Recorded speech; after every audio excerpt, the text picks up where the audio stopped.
outside is the best. Who says patience isn't fun? Hi everyone.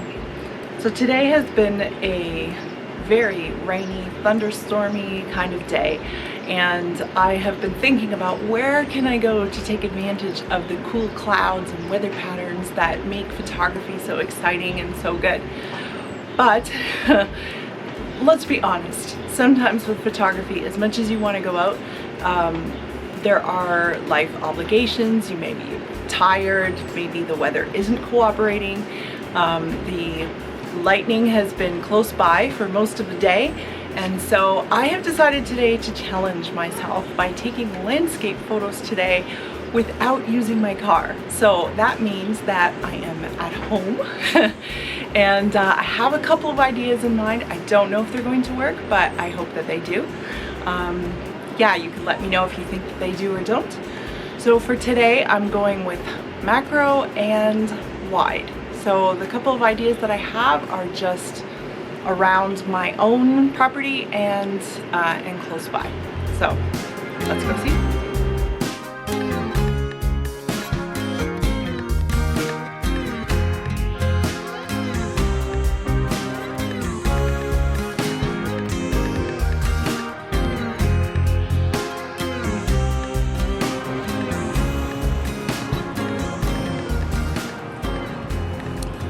So the first shot that I'm setting up is this Clematis vine in my backyard. So there are a few decisions that I have to make. I need to decide whether I want to get just the center of the flower or if I want to pull back a bit and get the entire flower. I definitely, okay, so I have it on ISO 100 because I'm on a tripod, so I can leave the shutter open longer, but any movement and even a tiny bit of movement with the macro photography means that it's going to be seen. So I have to make sure the flower is absolutely still before I start, and I've got my f-stop up at f32, the very highest it can go, because again, with macro photography, the f-stop, the depth of field is pronounced even more than it would be if you were farther back from your subject. So f32, 1.5 seconds, and ISO 100. You can see if this is going to work. Right now I'm zoomed in on the flower. Not zoomed in, I'm very close to the flower, so I have just the center showing. And then I might pull back and see if that is also pleasing.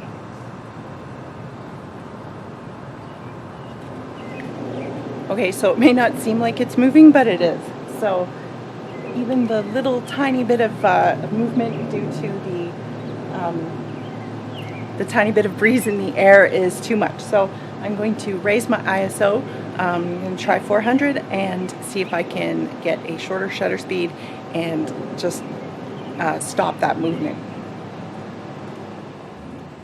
So the breeze stopped. I think I got it at 640, but the breeze stopped for just a few seconds, and I think I was able to go down to, I went down to 400 and it looked like it was still, so I went down to 200, 100, and I think maybe, I'll let you know.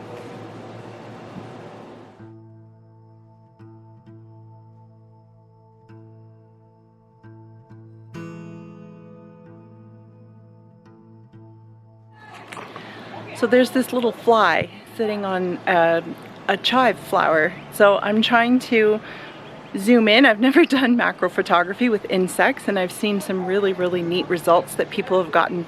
But I keep saying zoom in. I'm not zooming in. This is a fixed lens. It's a 50 millimeter, 1 point something macro lens. So actually it might be 2.8.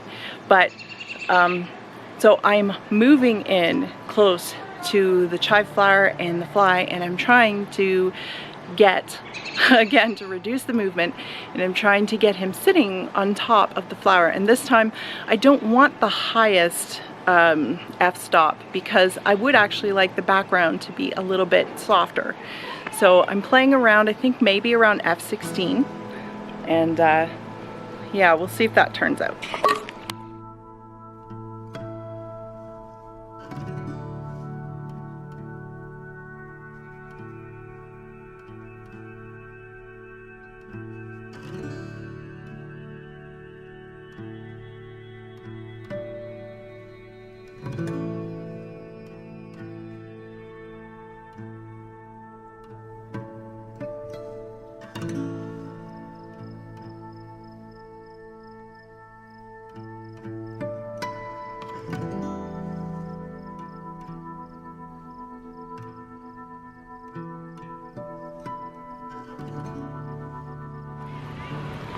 So the bee is handheld because he's moving around too much.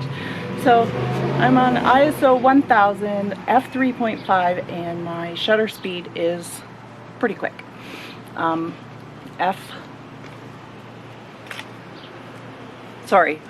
500th of a second, and around thereabouts depending on what the light is like each time he moves.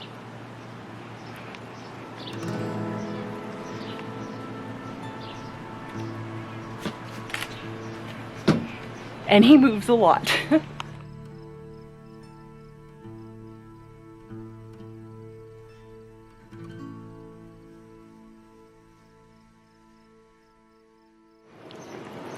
Okay, enough with around the house. I have another idea, and the clouds seem to have moved into position a bit. I'm hoping I captured this one picture in the dead of winter, a winter storm that was a tree very near my home, and I was able to get down low and isolate it. So I'm hoping to do that now when it has leaves on it and get kind of the neat clouds in the sky. So I'm taking pictures of this tree here behind me, and I'm giving it like 3 different exposures. One for the foreground, one for the background, which is the tree, and one for the clouds themselves. So it may seem like overkill, but this is a very high dynamic range image. Right. And I'm just gonna wait until the clouds, I don't know if you can see them. It's pretty brightly exposed back there. Let me see.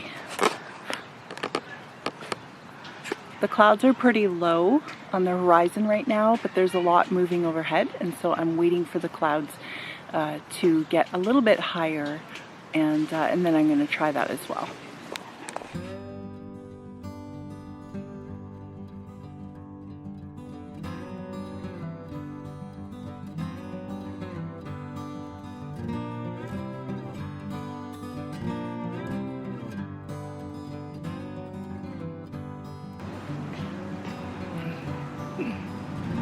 Outside is the best. Who says patience isn't fun?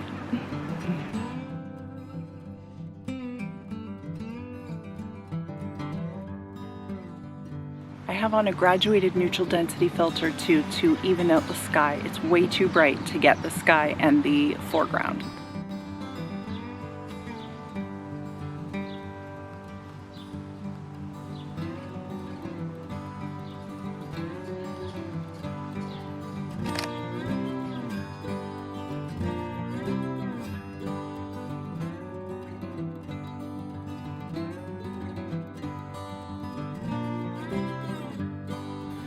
Okay, so got my gear, landscape photography close to home.